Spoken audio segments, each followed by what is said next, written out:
Hi, it's Carmen Licopit, and welcome back to What's Your Lion, the podcast where we explore purpose, turning points, and the beautiful mess of starting again. In today's episode, I talked to someone who I've known since high school. We were neighbors, classmates, and carpool mates, and he even sang at my wedding. He is now an educator, writer, and quiet cultural advocate. You'll hear his story about how purpose finds us in the classroom, in old books, in dinner tables, and in unexpected places, like a ballroom dance floor.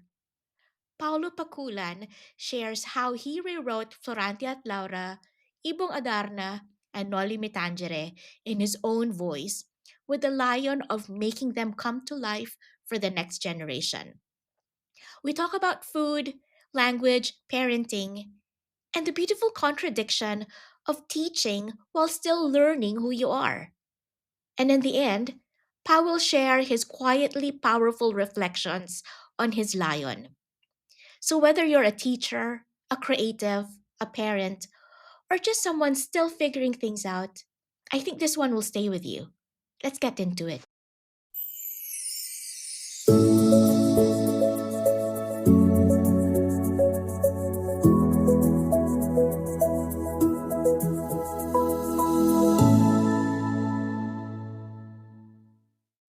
If you're in a party, Pao, Mhm. and people are doing a roundtable introduction of themselves, in a few words, how would you introduce yourself? What do you do? I think I'm basically a teacher in many different ways. So I would introduce myself as a teacher. And the easiest way is to say that I've been teaching for 27 years in the high school, Filipino, the Filipino language and literature, of course. So yeah, I think that's the easiest way to introduce myself. So, Pao, we met each other when we were in high school, and then carpool mates in Way back. university. Hmm. Carpool mates in university. You Right. sang at my wedding. Let's first start with high school, Pao. Did high Yeah. school Pao ever imagine that you'd be doing what you're doing now? I think the story is clearer to me when I go on retreats. So the story for me is always a story of God guiding me towards what He wants me to do. Ever since maybe I can start even with my childhood. So I used to teach friends. I remember myself teaching random things to friends, and I would always feel happy while doing it. So maybe that's the part where I began to recognize myself as a teacher. And then back in high school, I think I felt the call to teach, but it was confirmed when the class would hold review classes for math and science. So we would be sitting there and anyone could go up to the board and teach his classmates the lessons that they couldn't understand. And then when there was a time I remember there was a time when I went up to the board and explained a certain lesson. And then one of my classmates said, "Eh, yun lang naman pala. So it's that easy." He said, "It's that easy." So and he just stood up and walked away. So parang it was over for him after I taught. And then maybe that confirmed it that hey, maybe there's something here. You And had a then knack for it. yeah, I had the knack for it and I enjoyed doing it. So and even more so when we went to TD to Tulong Dunong. Tulong Dunong is a program in high school where we used to go to the nearby public schools and then we would teach them math, English, theater. So I was a math teacher and I really enjoyed explaining things and seeing how the students' eyes lit up when they understand a lesson. I enjoyed planning lessons and I enjoyed making visual aids. I was always in my element, maybe I felt when I was teaching. So I remember even my application essay for the university where we went, so Ateneo. I wrote that I wanted to go to Ateneo to be a teacher.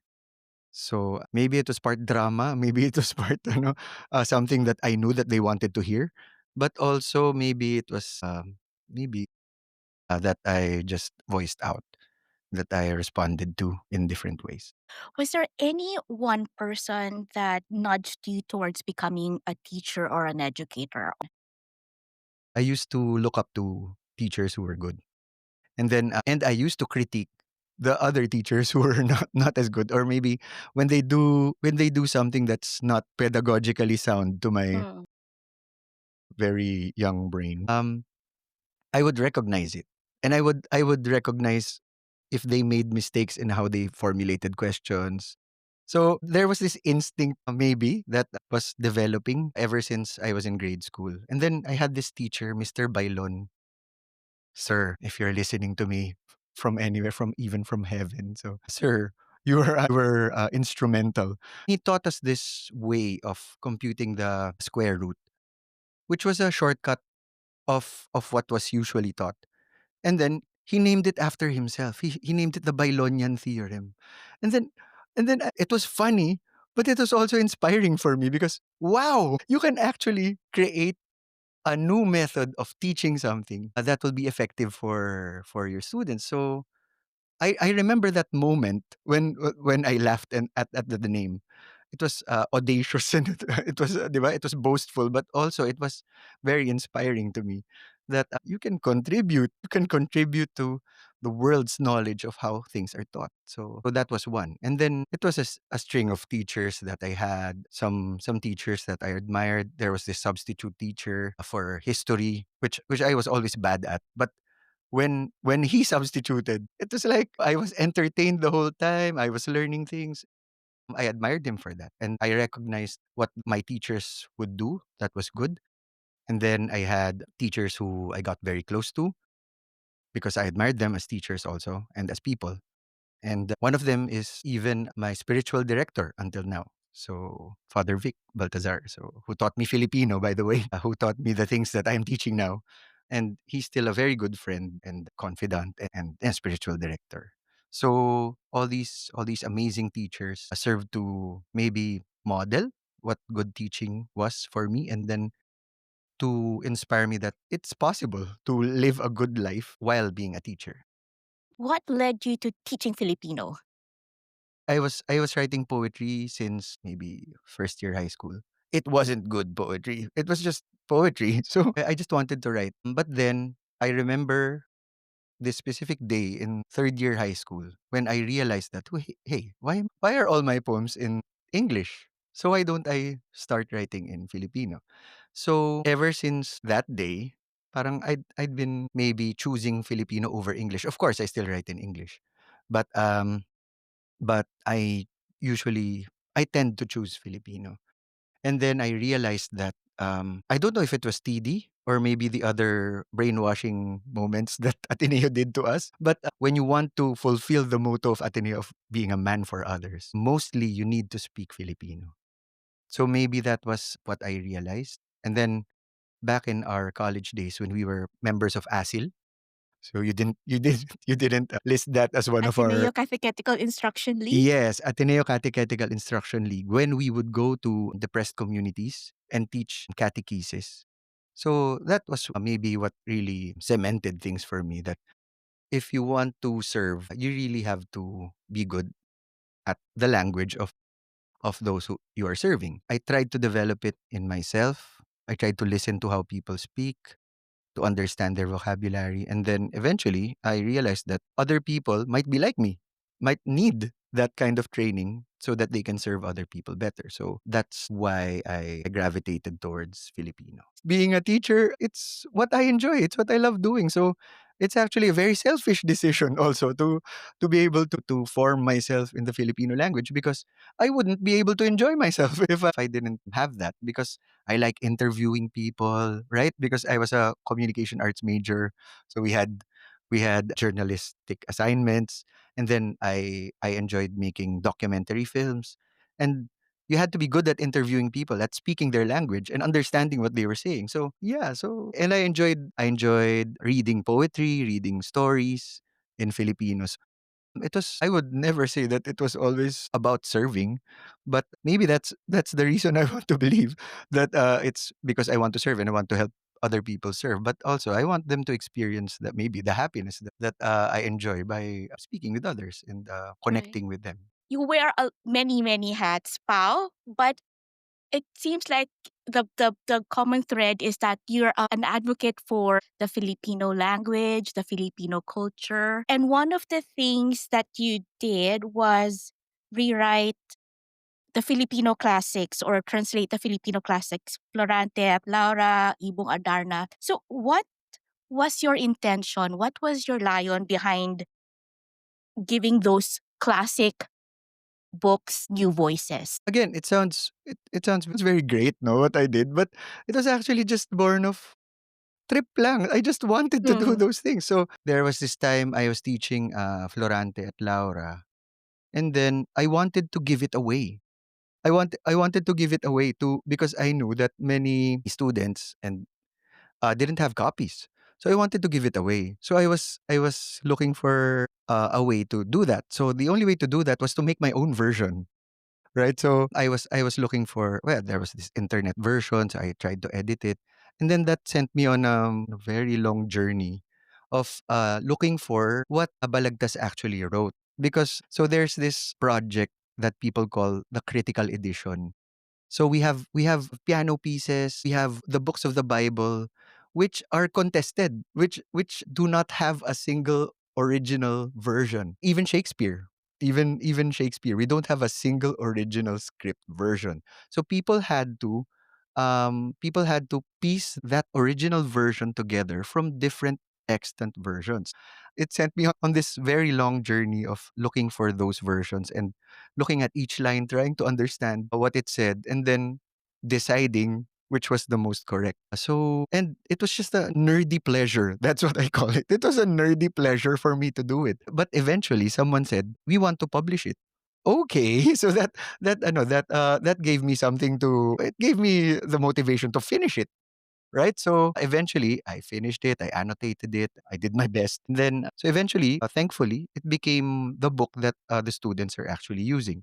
Because it was very helpful that there were drawings, all these words. I looked for the meanings of all the words that were hard. And instead of asking them to look in the dictionaries, we just put those words beside the verses. So it was very helpful for them. So I think that's the reason why they're using it, because it was designed for them. That's the story of Florante. The second one was Ibong Adarna. So we wanted to teach Ibong Adarna. And then it was always taught either as a comic book, as a shortened version, or just a summary. So it made our hearts bleed to see that we were studying summaries of classic works. So when I researched the original Ibong Adarna, it seemed that even the available versions of Ibong Adarna are not the original one. Someone rewrote the whole thing. It's not the same anymore. It's like saying, okay, I'll rewrite this Bible, use my own words and use my own stories and stuff. So it's not the same. So it again went sent me on this journey in which I found that the oldest extant version is actually not in the Philippines. It's in a different country. And the available versions here were either thrown away or or parang deep inside the archives. So thankfully we found one of those that were deep inside the archives, and we used those to that and the other versions that are available, the newer ones, to deduce what the actual Ibong Adarna was. So it kind of followed the same pattern. So that's story number two. The third story is Number Noli Me two. Tangere. Okay, so there's even this story about the title. Like we all know it as Noli Me Tangere, because but it's not actually in Spanish. The title, the book is in Spanish, but the title is in Latin. So when you pronounce it, you should pronounce it like magis.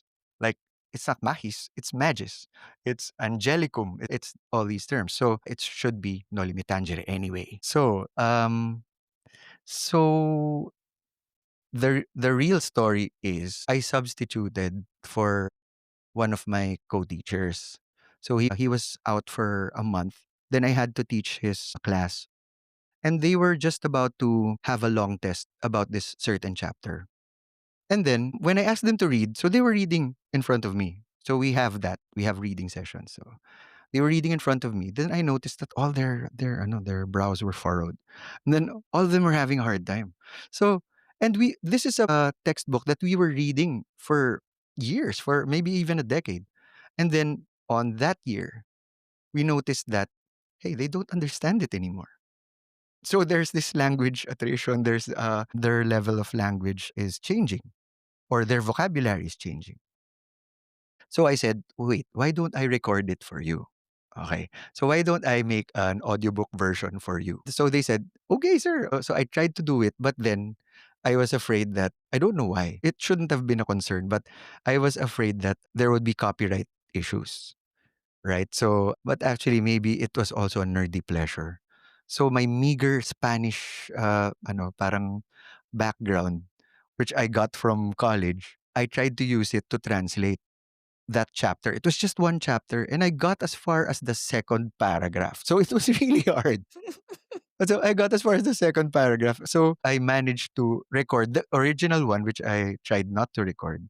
And then, I don't know, maybe it helped them. So maybe partly they wanted to share it with other classes. So I thought that there was something there. But actually, the major insight was it's the translator's choice. The vocabulary, that is the final vocabulary, is the translator's choice.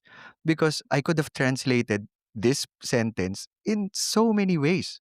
And so, it was then that I realized that if I were good enough, I could translate the whole Noli Me Tangere and use the language of the students, the language that I used every day for teaching, and not the language of books and not the language of textbooks. So eventually I finished it. It could be, I could say it boastfully that I finished it, but it took me 11 years, Carmen. It took me 11 years to finish it. So I wrote three whole versions. Three whole versions, okay? Yes, of the whole book. So I wrote, the first version was so easy and so simple, but when I asked someone to read it, they were kind enough to say, ang boring. So it's so boring. So then I realized, yes, so it can't be just simple. It has to be artful. Okay, let's make a new version. So I made a new version, but then the new version became longer. So I made a third version where I got the second version and then decided on each paragraph, each sentence, is this the simplest way to do it? Is this an important sentence? Take it out if it's not. So so eventually I had to accept that I would have to retell it in my voice, SerPao's voice, in the voice that I use every day to retell the story. There, thankfully, I think it's affecting the students. So I just came from a class actually where we taught the Noli. There was a student who stayed after the bell rang, and then I was fixing my stuff, and then she just said, "Sir, you can't let us go home feeling like this." It was then that I realized that my problem is actually how do I preserve their mental health while they're reading this very depressing, very, very real book. Mm-hmm. So that the kids are so affected by it that my problem now is how to help them not be so affected by it. Maybe the book helped, maybe the language helped, maybe the drawings helped, maybe the audiobook version helped, maybe the talent of all the voiceover people that Mm-hmm. did it helped. But all these things came together just for that student to go home sad because something happened in a fictional in a fictional world. How 11 years doing the same thing. What inspired you or what motivated you to finish your project? It was like a thesis that goes on and on, right? Because life gets in the way. But also, I remember that I had to schedule it. So if I wanted it to come out this June, I had to review 2 chapters a day. So I had a very rigorous schedule when it was crunch time. But of course, I had that schedule for 11 years. So at one point, it worked. So, right, like that. So I have to admit, partly, I wanted to earn from it. But of course, because I'm also a father, I was also imagining my kids reading that version. So I wanted it to come out by the time that they would read Noli Me Tangere. so that when they read it, whatever book their school chose to give them, they would have this version that was easy to understand, that was emotional, that was really designed for high school students. Because Yeah. it's usually designed for the literary super fluent person, right? So Mm-hmm. Yep.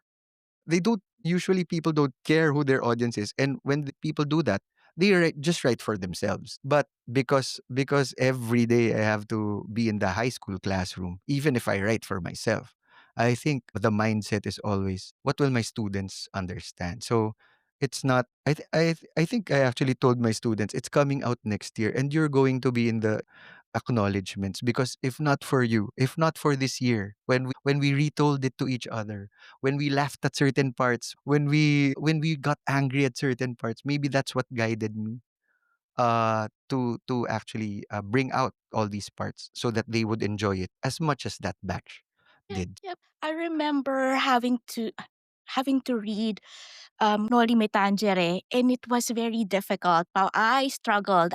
R- I would read and struggle with understanding the context and even just keeping up and turning the Right. page. It wasn't a page turner Right. book. What I can say is how lucky the students were to have found your version of those classics, that you've actually brought the classics to them, brought it to them using the language that they use every day and not something lofty that people just put on a pedestal or a bookshelf. You were also an advocate and partnered with Mama Sita. Yeah. Tell me about that. How did you get involved and what motivated you or inspired you to be part of that project? Yeah, actually, one of the owners of the Mamasita Foundation was a parent of one of my students. So she asked for help for a certain book that they were writing. So that started a relationship of them asking for help, and me sometimes guesting for their events. And then we had this idea of, wait, what? Why don't we have international seminars on Filipino food? That was right before, as in months before the pandemic. We were planning to go to Hawaii to do it because they had contacts there, and there's a big Filipino community there. So it was an amazing place for something like that. But then the pandemic happened. But then it didn't stop things. So it still happened. The seminar still happened online. So that was when we got to know the Manoa people, and then the Mamasita Foundation set this whole thing up. Got several speakers, got to meet a lot of some legendary food experts and critics. And we were all bound by this advocacy to spread Filipino culture. And one of the most accessible parts of culture, as we know, is food. So that's what they focused on. And then I was happy to be a part of it. What was that experience, Pau? How did you prepare for Yeah. that So project? actually, I was lucky to be with experts in different topics on Filipino food. So one was an expert on regional cuisine. One was an expert in Mindanao cuisine. So one was an expert in the history of food in the Philippines, of our food documents. So well, I just got the topics that they wouldn't get. So like Mm-hmm. there was a time when I had to make a talk about the connection between Asia and the Philippines. So it was very interesting for me to research these things. So, like, of course, before we became the Philippines, we were just part of a whole area, Southeast Asian like archipelago, right? So because we were part of this area, we shared food cultures with them. And then that's maybe a forgotten part of Philippine history, that we were more connected to them than we were to Spain, than we were to the US. We are actually still connected to them, but not all parts of the Philippines. So that was, yeah, so it was also a time of maybe a lot of insights, new insights for me, which might be, commonplace for people who are really into this, because it's not my main area of expertise, right? So but yeah, I was glad I got to learn from them, I got to research with them, and I got to explore these topics with fellow food nerds, because Mm-hmm. the people who would go would be experts themselves, if not very interested and who had their own experiences. When we were talking about sinigang, there was a person who shared that in their place they didn't have all these fruits that we used. So kamyas, like uh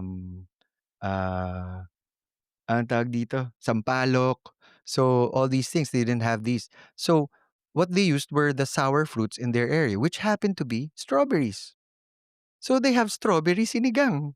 So we would have Wow. never known about that Never have if that thought to put yeah, strawberries. we would have never known about that if the participant hadn't shared it. So it was a time of, all these people are stuck in their homes telling stories about food. It was a very happy moment for everyone. So just to be connected with people and to, share this love for Filipino food and culture. It sounds like you had a clear path with how you would want to bring your Filipino advocacy along with you. You're an educator. You taught re, you rewritten the classics. Have there ever been moments wherein you questioned or doubted if this was ever the path you'd want to take further on? Actually, I'm not sure anymore if it's really about Filipino per se or if it's about me just seeing what my students need. So maybe it's still me primarily being a teacher of anything. Like when I was a young boy, 'di ba, I would teach random things. So it just so happened that I'm teaching Filipino. And this is what my students need right now. So partly it's because I really love Filipino culture and Filipino literature. I still think that the Filipino language is instrumental in helping people to serve each other and understand each other. Did I doubt? Well, maybe in little ways. So the advocacy for the Filipino language is marginalizing a lot of Filipinos because we have 170 indigenous languages. So there are Filipinos who study every subject in English and Filipino, and these are not their primary languages. They're marginalized by this primacy of Filipino. So maybe I teach Filipino with that in mind, knowing that it's not the only language and we need to learn the other languages if we want to understand each other. But also, maybe it's an acceptance that, well, if we had to choose a language which we could all use, I think it's still English and Filipino. But yeah, but I'm more conscious now that it's not the be all and the end all of unity and understanding each other as a nation. Do you foresee yourself exploring those other languages, other dialects in the Philippines? Yeah, I want to learn all those other languages. Well, I've tried to learn at least the greetings because yeah, so I've had to talk to Ilonggos or maybe even people in Mindanao, and I had to learn all these languages to partly to understand them, and then partly to make them feel that literally I speak their language, at least for those phrases, and they can correct me. As an aside, I taught a remedial class in Filipino. So our culminating activity was a party where I bought all these halo-halo ingredients. So I really searched for them, and then I brought it all, and then I brought ice, and then we shaved it, and then I was serving them, and then suddenly I found out that there were several of them that did not eat halo-halo. So I was shocked. I thought everyone loved halo-halo. So it's so iconic and it's so yummy and it's so Filipino, and I couldn't believe that there was a person in the Philippines who would not like halo-halo. So it was a shock to me. Maybe that showed me that there was this advocacy that needed to be done. But also, we found that we didn't have enough time. We didn't have enough time to develop their fluency in Filipino inside the classroom. Because how much time do you have for each session? You have 40 students, you have 45 minutes, 50 minutes. So how much time do you actually have to check their language to help them speak? Of course, there are other ways of making them speak and not just to you. But we found out that we needed to encourage them to study it themselves. So that's the only way that they will be fluent, or that they will have enough skill in Filipino to make art again, to make literature again, to develop all this literary heritage that we have. So we needed to set them on fire. So they would blaze on their own and maybe even affect other people and set them on fire too. So that was the solution. So we had to make them love it so that they would seek it out on their own because we couldn't do it with 50 minutes a day. Um, And what do your kids say about what you're doing, Pao? Do they have they Maybe I should ask them because I don't think they say much. I don't know. The I just know that they put up with it because because partly they put up with it because to be able to write those books, which I still can't believe that I finished, I had to not mind them for some time, right? So I had to either wait for them to all sleep at night and then work, or I had to really not mind them, close the door and do work alone. And for my speaking engagements, I have to leave them at home or they have to take care of each other without me. But partly, me and Maan, my wife. So we hope that all the things that we're doing are showing them a way of living that they can emulate. They can, I don't know. I hope that they see that we're happy with what we're doing and that it's helping other people. Because we also don't want to go overboard, right? So because some people, we don't we see sometimes, or maybe we even experience that we serve too much, that we sacrifice the family or we sacrifice certain obligations.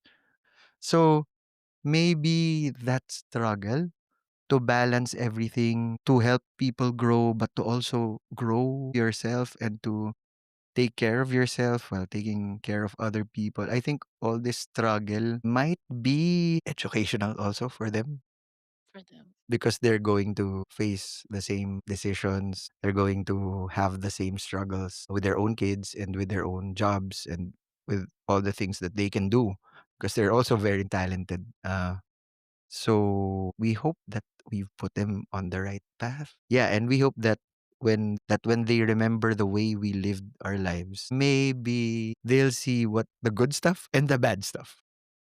So that they can judge for themselves where we got it wrong and where maybe they can look up to us. They say that the kids are the best version of us. If you can look at your kids, what versions of the best of you can you see in them? Oh, that's hard.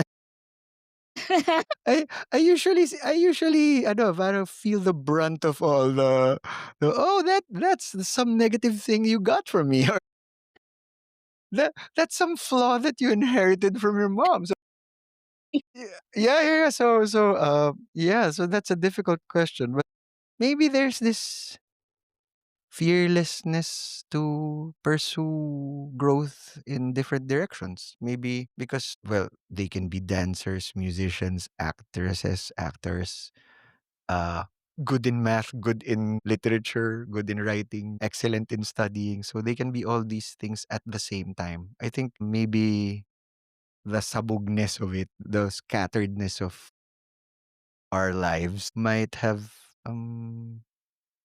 actually be that. It's a struggle to, not just a struggle. It's letting yourself grow in different directions. So when they grow in different directions, I'm really proud of them. Not because I think that they're following us, but because maybe we didn't stop them from doing it. Maybe we did something right, or maybe they're doing something right. I'm not sure, but yeah, I'm really proud of them when they grow in all these different directions and when they exceed us in the things that they're doing. Yep. And Pao, as we wrap up this episode, I'll ask you the same question I've been asking everyone. What's your lion? What's your intention? If you look at the different hats, the different versions of Pao, what's that one purpose that drives you? That's a very difficult question.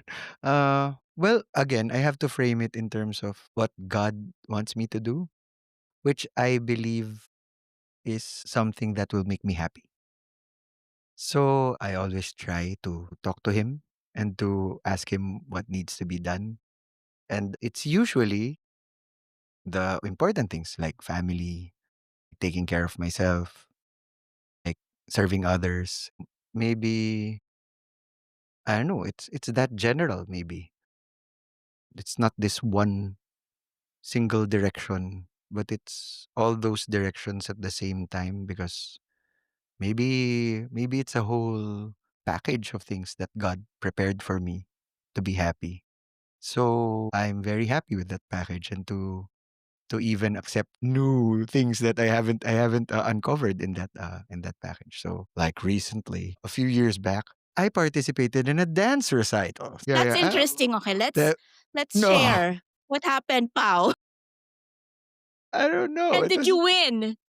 no, it was Was it just a recital, so I didn't a have to recital? win. So yeah, it would be maybe I wouldn't have done it if I had to win. So well, Maan took up dancing. I think she started 20. It was a bit late. So she started dancing. Then yeah, so there Like was this one time, ballroom but dancing, hip hop, no, no, K-pop? What no, kind of dancing? no, like aerial. Oh, Yeah. Yeah, the difficult masochistic versions. Like you have to hurt yourself to be so able to did you do do it. all of those hoop Yeah, of upside course. down? No, no, no, no. I tried all of it,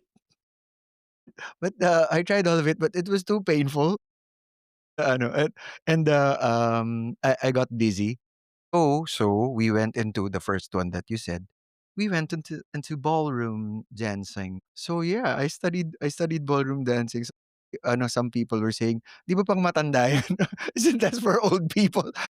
Well, I embrace my being old and I like it. And we discovered this show, Dancing with the Stars. Oh, and it was really good. So we were watching that while studying. So there, I participated in a dance recital, and I found out, not found out, but I was hiding this desire to be a good dancer ever since I was young. But I knew that I couldn't do it. So finally, there was invitation from my wife. Maybe she wanted to bond with me. Maybe she wanted me to be healthy or whatever.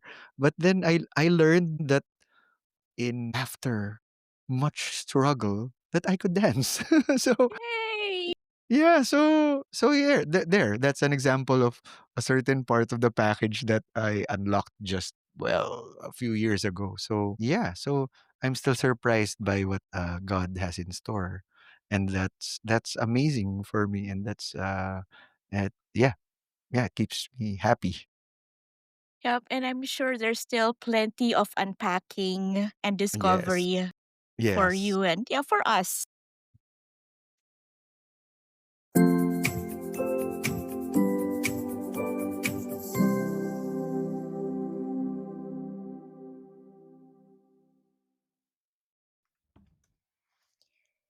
Thank you, Pao, for that conversation, for letting us into your classroom, your home, and the deeper space where Lion continues to unfold. What I loved most is that his story reminds us you don't always know your lion in advance. Sometimes it's not a master plan, but a series of choices, small faithfulnesses, and surprising invitations. Sometimes it's a book, sometimes it's a meal from your home country, sometimes it's ballroom dancing at 40, and sometimes just showing up to teach, to translate, to love. If this episode spoke to you, I'd love it if you shared it with a teacher, a friend, or anyone still unpacking their own lion. You can follow What's Your Lion on Spotify, Apple, or wherever you get your podcasts. Until next time, keep living with intention and keep asking the question, What's your lion?